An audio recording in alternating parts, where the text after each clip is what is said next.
Yes, पिछली class में हम लोगों ने वेव थ्योरी पे कुछ एग्जांपल्स डिस्कस किए और इसी कड़ी में हम लोग नेक्स्ट एग्जांपल लेते हैं, जिसमें किसी बंद ऑर्गन पाइप का प्रथम अधिस्वर, मेरे पास एक बंद ऑर्गन पाइप है जिसका प्रथम अधिस्वर किसी तनी हुई डोरी है, दूसरी तनी हुई डोरी की तीसरी गुणावर्ती के साथ अनुनादित होता है। अनुनादित होने का मतलब है इनकी आवृत्तियां समान है।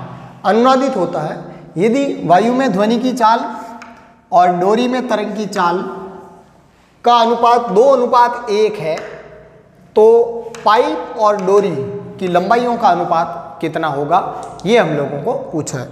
तो आगे बढ़ते हैं सॉल्यूशन की तरफ। तो देखें, इधर देखें, ये जैसे मेरे पास बंद ऑर्गन पाइप है और ये हमारे पास तनी हुई डोरी है। बोला है कि बंद ऑर्गन पाइप का प्रथम अधिस्वर, तो मूल स्वर होता है यहां से ऐसी एक आवृत्ति, यानी एक नोड और एक एंटी नोड होता है, और इसमें कम से कम 2 नोड होने चाहिए। तो ये नोड और फिर ये नोड, तो फिर ये एंटी नोड हो जाएगा, मतलब कम से कम 2 नोड होने चाहिए।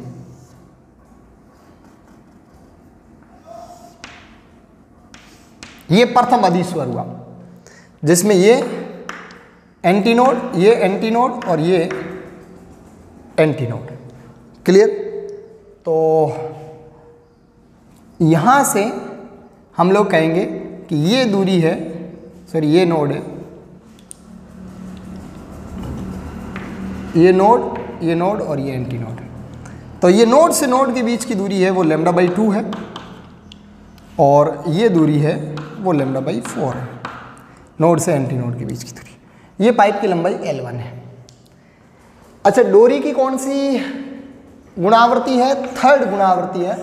थर्ड मतलब पूरी डोरी 3 लूपों में कंपन कर रही है, तो ये 3 भागों में इस डोरी को बांट दिया और ऐसे ये डोरी कंपन करेगी।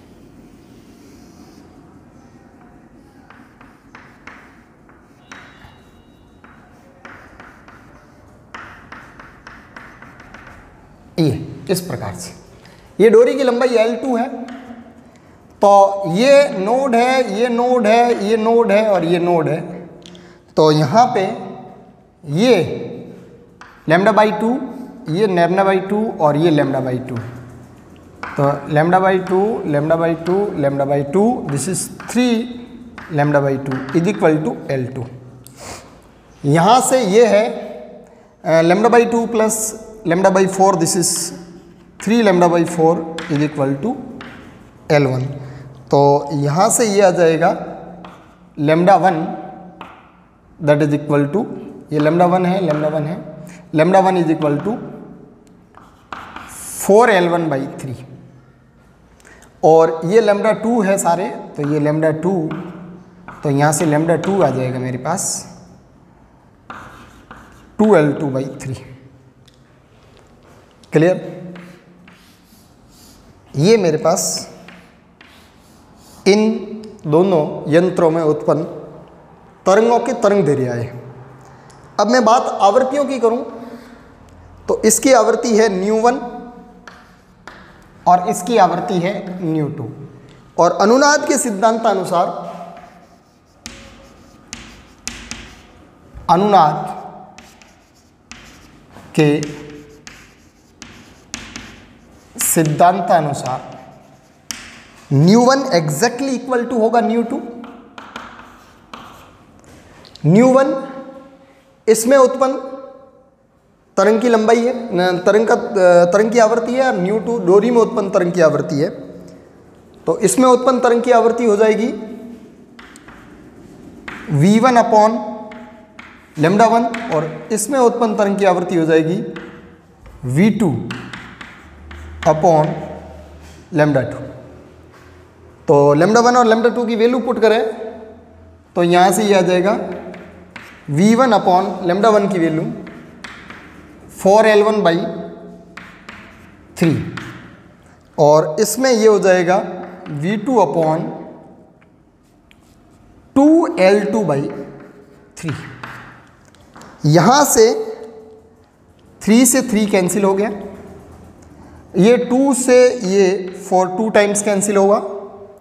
तो इसको हम लोग आगे और सॉल्व कर सकते हैं, जिसमें हम लोग इसको लिखेंगे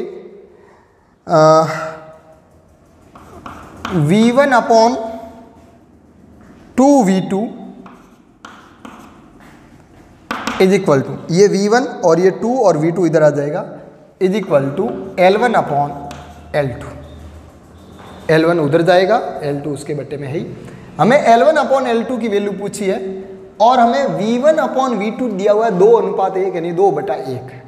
तो यहाँ से ये 1/2 आगे लिखा हुआ है ही, और V1/V2 2/1 that is equal to L1/L2, और यहाँ से 2 से 2 कैंसिल हुआ।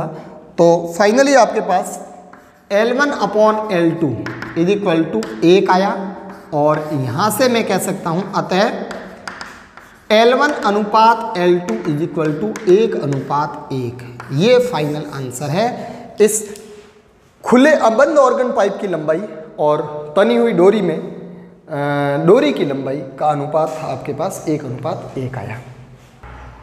यस, नेक्स्ट एग्जांपल है हमारे पास, जिसमें हमें बोला है कि एक निश्चित दूरी पर स्थित 2 दृढ़ आधारों के मध्य तना हुआ एक तार जिसका रेखीय द्रव्यमान घनत्व इतना ग्राम पर सेंटीमीटर है, एवं इसमें तनाव ये है इतने डायन। ये तार 420 हर्ट्ज आवृत्ति के स्रोत के साथ कंपित होता है। इसका मतलब स्रोत की आवृत्ति 420 हर्ट्ज है, तो तार की भी कोई न कोई गुणा आवृत्ति 420 हर्ट्ज के बराबर है, तभी आवृत्ति बराबर है, तभी एक साथ कंपित होते हैं, मतलब अनुनादित होते हैं। इसके बाद स्रोत की आवृत्ति धीरे धीरे बढ़ाने पर तार पुनः 490 हर्ट्ज की आवृत्ति पर स्रोत के साथ फिर से अनुनादित होता है। इसका मतलब 420 हर्ट्ज कोई एक गुणा आवृत्ति है, और उसके बाद में जस्ट अगली गुणा आवृत्ति 490 हर्ट्ज पे मिली है। तो यहाँ पे आपके पास एक तार है, ये देखिए, ये एक तना हुआ तार है जो इन दृढ़ आधारों के बीच में बंधा हुआ है, और ये कुछ लूपों में कंपन कर रहा है। अपन नहीं जानते कि कितने लूपों में ये कंपन कर रहा है, लेकिन ये तार कुछ लूपों में कंपन कर रहा है। ठीक है, अब देखें यहां पे हम लोग क्या देख रहे हैं। अच्छा, इस तार की लंबाई L है, इस तार का द्रव्यमान m है, तो इसका म्यू m/L है, और इसके अलावा इसका तनाव इसमें T है। ये सारी बातें हमें गिवन है, L दिया हुआ है, नहीं m दिया हुआ है, नहीं म्यू दिया हुआ है, T दिया हुआ है, ये चीज़ें दी हुई है। यस, अब पहली बार ये अनुनादित हुआ है फर्स्ट टाइम में 420 हर्ट्ज पे, तो हमें नहीं पता ये कौन सी गुणावर्ती है, तो मैंने मान लिया nवीं गुणावर्ती है, तो मैं कहूँगा n into nu naught is equal to 420 hertz. Nu naught मूल आवृत्ति है, तार में सभी गुणावर्तियां प्राप्त होती है, प्रथम गुणावर्ती, द्वितीय गुणावर्ती, तृतीय गुणावर्ती, सारी गुणावर्तियां होती है, तो ये nवीं गुणावर्ती है। ब्रैकेट में लिख दूं nवीं गुणावर्ती। नेक्स्ट 420 हर्ट्ज के बाद में सीधा 490 से पहले ये कहीं अनुनादित नहीं हुआ, तो इसका मतलब ये जो नेक्स्ट 490 जो आया है 490 हर्ट्ज, ये जस्ट अगली गुणावर्ती है। जस्ट अगली मतलब n+1वीं गुणावर्ती है, n+1 न्यू नॉट। क्लियर? तो ये n+1 वी गुणावर्ती।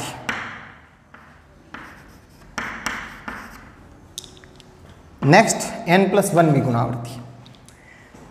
तो यहां से इनका अगर अंतर निकालूं, मैं दो में से एक को घटाऊं, तो यहां से ये आएगा n+1 nu naught minus n nu naught is equal to 490 minus 420, और ये एन न्यू नॉट कैंसिल, तो यहाँ से ये न्यू नॉट बराबर आया 490 माइनस 420 दैट इज 70 हर्ट्ज। इसका मतलब यहाँ से ये क्लियर हो गया कि इस तार में उत्पन्न अप्रगामी तरंग की जो मूल आवृत्ति है वो ये है। और हम लोग जानते हैं कि किसी तार में उत्पन्न तरंग की जो मूल आवृत्ति होती है उसका फॉर्मूला क्या होता है, तो उसकी हम लोग डिस्कशन करते हैं यहाँ पे। ये चीज़ तुम लोगों ने नोट करनी है, इसको एनवी गुणावर्ती, इसको n+1v गुणावर्ती लिखना है। अब देखें, किसी तार में उत्पन्न अप्रगामी तरंग की मूल आवृत्ति, तार में अप्रगामी तरंग की मूल आवृत्ति, तार में अप्रगामी तरंग की जो मूल आवृत्ति होती है वो nu naught is equal to 1/2L√T/μ। Clear. और यहां से न्यू नॉट की वैल्यू आपके पास 70 है, 70 is equal to 1/2L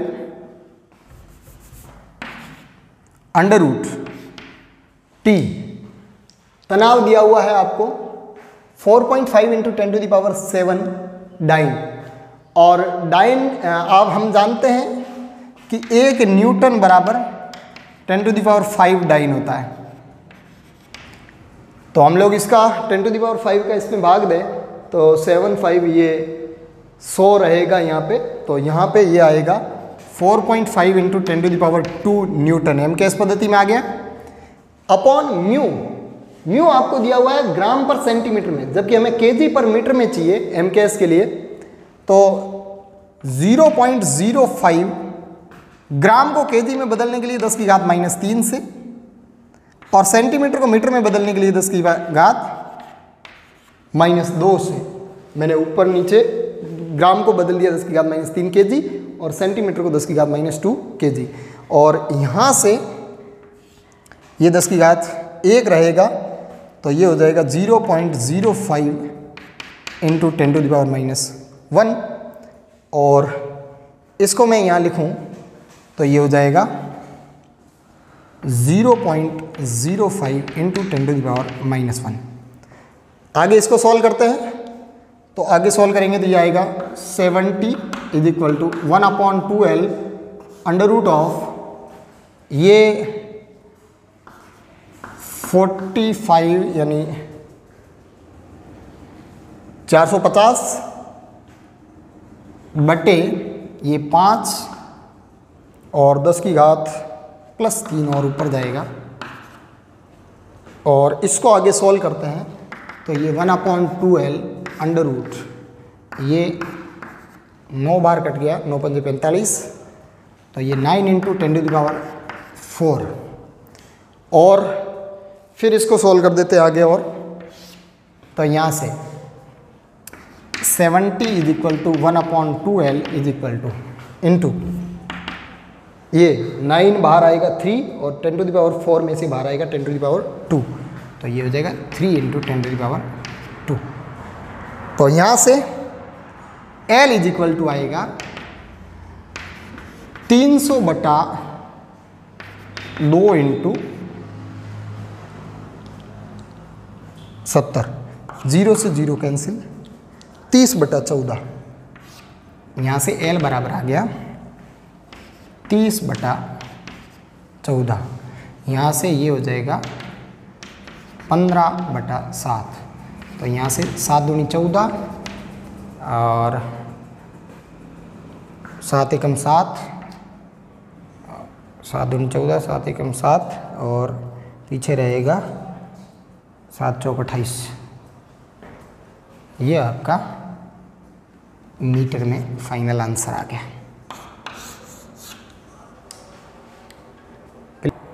yes, next example है हमारे पास। मेरे पास एक 2.5 मीटर लंबा तार है जिसका द्रव्यमान 40 ग्राम है। ये तार दो दृढ़ आधारों के मध्य बंधा हुआ है।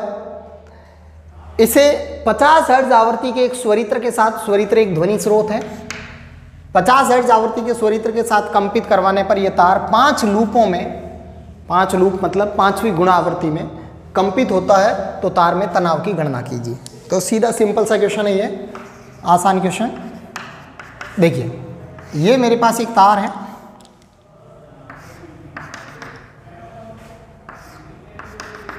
जिसकी लेंथ L है, मास M है, तो इसका म्यू हम लोग कैलकुलेट कर लेंगे। क्लियर। और इसके अलावा इस तार में तनाव T है, और ये तार अकॉर्डिंग टू क्वेश्चन 5 लूप्स में ये वाइब्रेट हो रहा है। 1 2 3 4 5 लूपों में ये तार वाइब्रेट हो रहा है।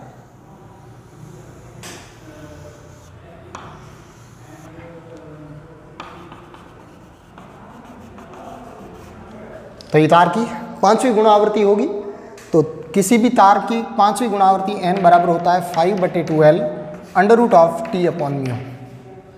ठीक है, ये 5वीं गुणावृत्ति उस स्वरित्र की आवृत्ति के बराबर होगी, तभी ये इसके साथ कंपित हुआ है। तो ये स्वरित्र 50 हर्ट्ज आवृत्ति का है।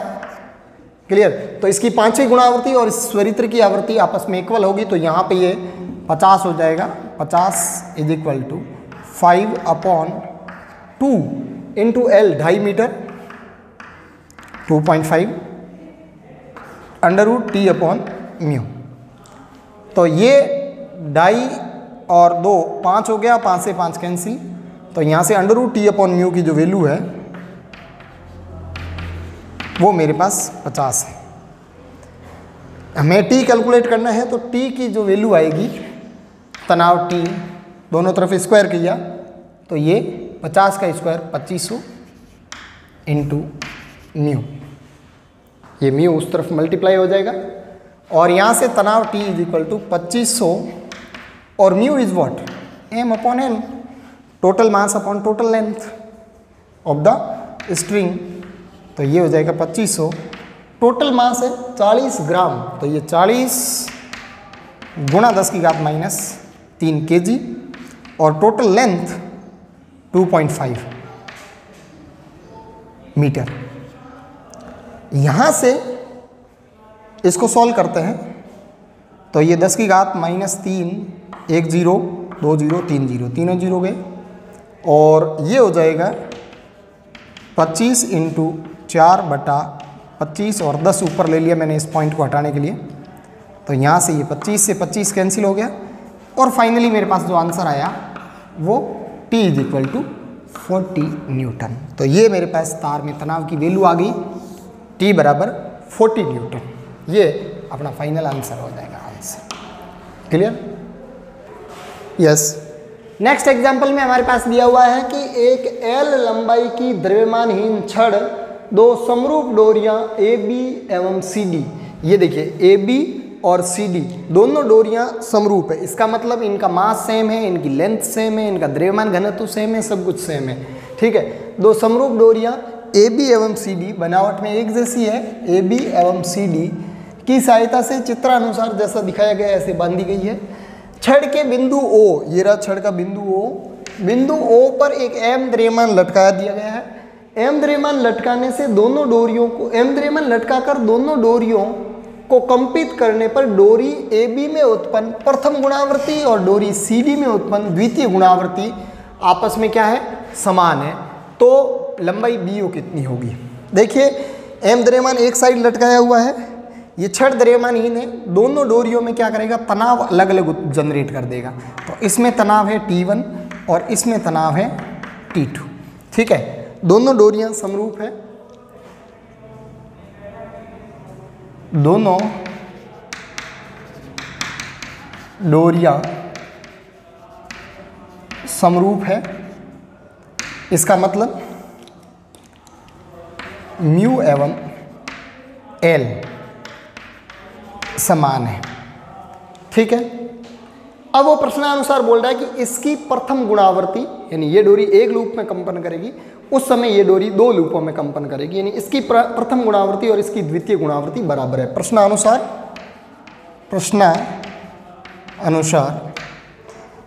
पहले की प्रथम गुणावृत्ति और दूसरे की द्वितीय गुणावृत्ति आपस में बराबर है। तो प्रथम गुणावृत्ति हो जाएगी 1/2L, L बराबर है, अब √T अपॉन T T1 है अपॉन म्यू, म्यू समान है। दूसरे का द्वितीय गुणावर्ती है तो 2/2L √, इसमें तनाव T2 है और द्रव्यमान घनत्व म्यू है, तो यहाँ से म्यू कैंसिल, 2L से 2L कैंसिल, और यहाँ से मेरे पास √T1 की जो वैल्यू आई वो T2 के बराबर आई, और इसको अपन स्क्वायर कर दें तो T1 बराबर आ रहा है 4T2। ये एक इस गुणावर्ती वाले रिलेशन से T1 और T2 में रिलेशन है। इसके अलावा अगर मैं बल संतुलित करूं, पूरी ये संतुलन में है, तो बलों का संतुलन करूं तो ऊपर की तरफ बल है T1 + T2 और नीचे की तरफ बल है mg ओनली, और तीसरा कोई फोर्स ही नहीं है, ये पूरी छड़ द्रव्यमानहीन है। तो यहाँ से T1 की वैल्यू पुट करूं तो 4T2 + T1 = mg, और यहाँ नहीं सॉरी T2, और यहाँ से T2 = mg/5, ये T2 की वैल्यू आई। एवं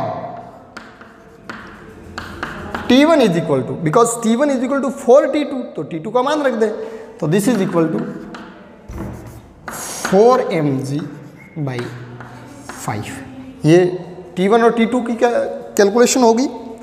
अब इसके बाद में मैं बलागुण संतुलन करूं बिंदु O के सापेक्ष, बिंदु O के सापेक्ष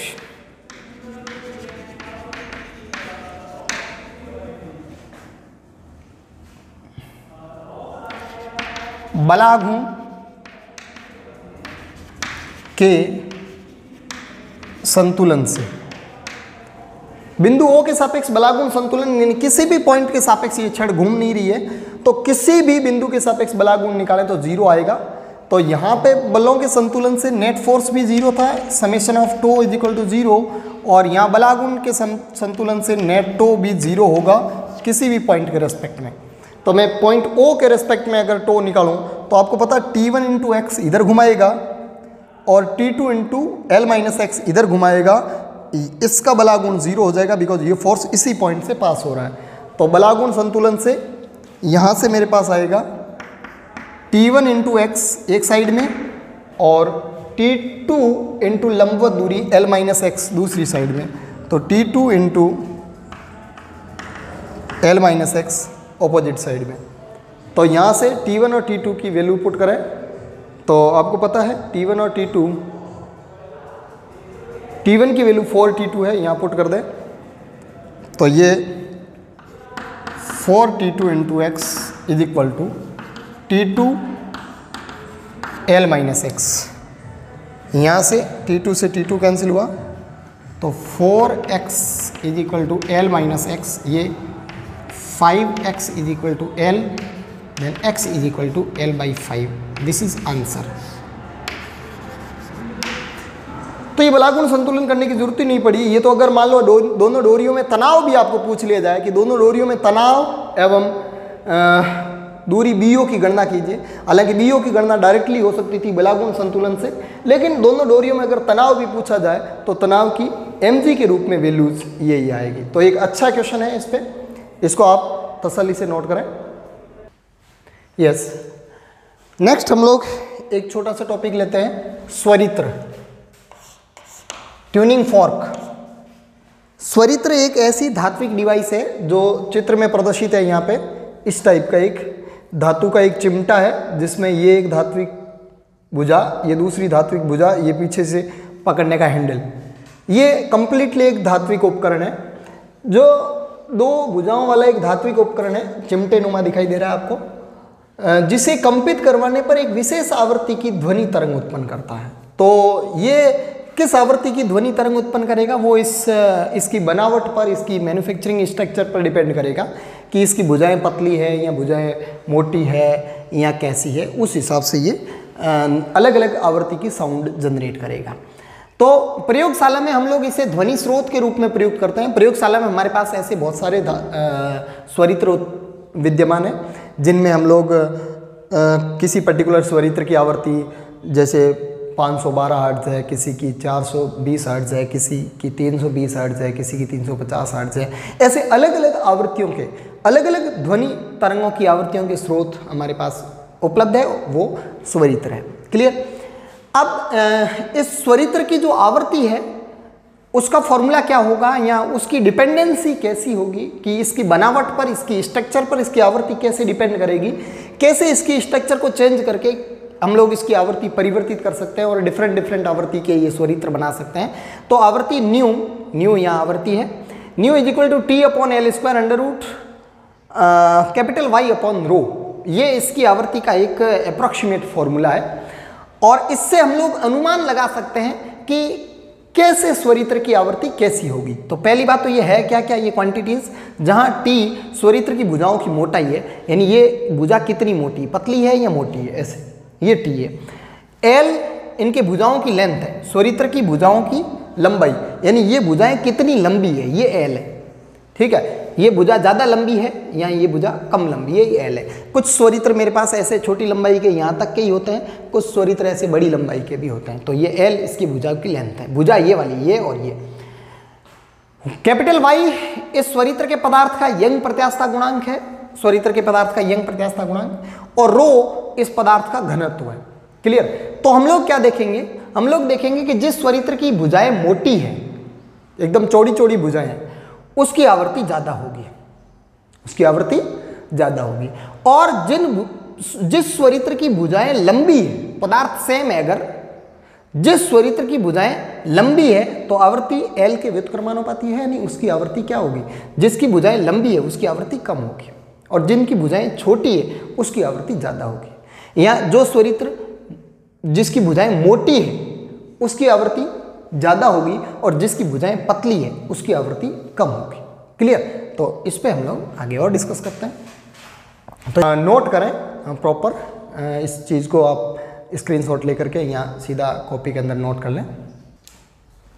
देखिए, कोई भी ध्वनि तरंग है या कोई भी साउंड है, उसको सुन करके हम लोग, जैसे मान लो मेरे पास दो अलग अलग स्वरित्र है, एक स्वरित्र फर्स्ट है और एक स्वरित्र सेकंड है, मैंने इसको भी बजाया, मैंने इसको भी बजाया, इसको भी ऐसे पटक करके छोड़ा तो इसमें भी साउंड आई बूम, और इसको भी ऐसे पटक करके छोड़ा तो इसमें भी एक साउंड आएगी बूम। ठीक है, तो हम लोग इसकी साउंड और इसकी साउंड सिर्फ कानों से सुन करके, सिर्फ अपने कानों से सुन करके ये कैसे अनुमान लगाएंगे कि इसकी आवृत्ति ज़्यादा है और इसकी आवृत्ति कम है, या इसकी आवृत्ति ज़्यादा है या इसकी आवृत्ति कम है।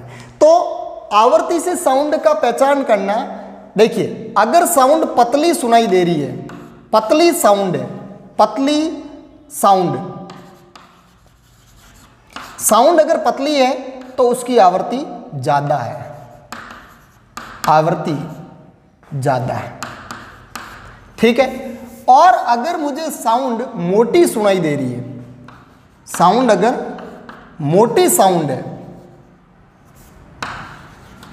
तो उसकी आवृत्ति कम है, आवृत्ति कम। क्लियर। यानी एक ध्वनि स्रोत की जैसे जैसे आवृत्ति आप बढ़ाओगे वैसे वैसे साउंड पतली होती जाएगी, और जैसे जैसे आवृत्ति घटाओगे वैसे वैसे साउंड मोटी होती जाएगी। क्लियर। जैसे मैं बोल रहा हूं तो शायद मेरे गले का साउंड थोड़ा मोटा है, तो मेरे बोलने की जो आवृत्ति है या मेरे ध्वनि की जो आवृत्ति है वो आवृत्ति कम है। जिसकी साउंड मोटी है उसकी ध्वनि की आवृत्ति कम है, और जिसकी साउंड पतली है उसके ध्वनि की आवृत्ति ज़्यादा है। यहाँ मेरे पास दो स्वरित्र है, एक स्वरित्र ये वाला है और एक स्वरित्र ये वाला है।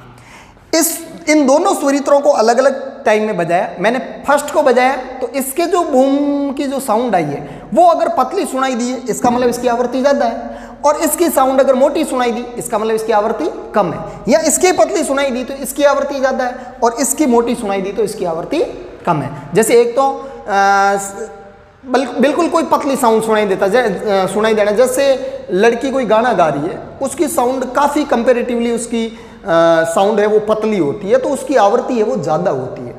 और नॉर्मली जैसे लोगों की जो साउंड की अगर अपन बात करें, जैसे मेरी साउंड की अगर मैं बात करूं तो मेरी साउंड शायद मैं ज़्यादा थोड़ा मोटा बोलता हूं तो उसकी आवृत्ति है वो कम है। क्लियर? तो ये आप थोड़ा साउंड को सुन करके उसकी आवृत्ति का अनुमान लगाना सीख सकते हैं। यस, स्वरित्र से संबंधित कुछ महत्वपूर्ण बिंदु और अपन डिस्कस करें तो पहला पॉइंट है, स्वरित्र की भुजाओं को घिस करके अगर हल्का कर दे, अपन पतला कर दे उनको, तो स्वरित्र की भुजाओं को घिसने पर इनकी आवृत्ति बढ़ जाती है। यानी अगर उसकी भुजाओं को ऊपर से घिस करके उनका द्रव्यमान थोड़ा हटा लिया जाए तो उसकी आवृत्ति बढ़ेगी। तो ध्यान रखना, स्वरित्र की भुजाओं को घिसने पर आवृत्ति बढ़ती है। क्लियर? दूसरा है, स्वरित्र की भुजाओं को मोम लगाकर भारित करने पर उसकी आवृत्ति घट जाती है। तो ध्यान दें, ये उल्टे पॉइंट है एकदम। ये घिस करके हल्का कर रहे हैं तो आवृत्ति बढ़ रही है, और इनके ऊपर मोम चिपका करके भारी कर रहे हैं अगर उनकी भुजाओं को, तो आवृत्ति घटती है उसकी। क्लियर? और तीसरा पॉइंट है कि स्वरित्र की भुजाओं का ताप बढ़ाने पर, ताप बढ़ाएंगे तो तापीय प्रसार होगा, और तापीय प्रसार की वजह से उनकी जो भुजाएं हैं, इनकी ये जो लेंथ है वो लेंथ बढ़ेगी, और लेंथ बढ़ेगी तो हम लोग जानते हैं कि न्यू है वो व्युत्क्रमानुपाती होता है एल स्क्वायर के, तो लंबाई बढ़ने पर न्यू है वो घटेगा। यानी स्वरित्र की भुजाओं का ताप बढ़ाने पर इसकी आवृत्ति घटती है। ताप के साथ आवृत्ति घटती है, ताप बढ़ाने के साथ लंबाई बढ़ेगी तो आवृत्ति घटेगी। ये कुछ बिंदु है स्वरित्र की आवृत्ति से संबंधित कि किस प्रकार से स्वरित्र की आवृत्ति है वो परिवर्तित होती है, घिसने पर, मोम लगाने पर, ताप बढ़ाने पर, इस प्रकार से। क्लियर? तो ये चीज़ आप नोट करें।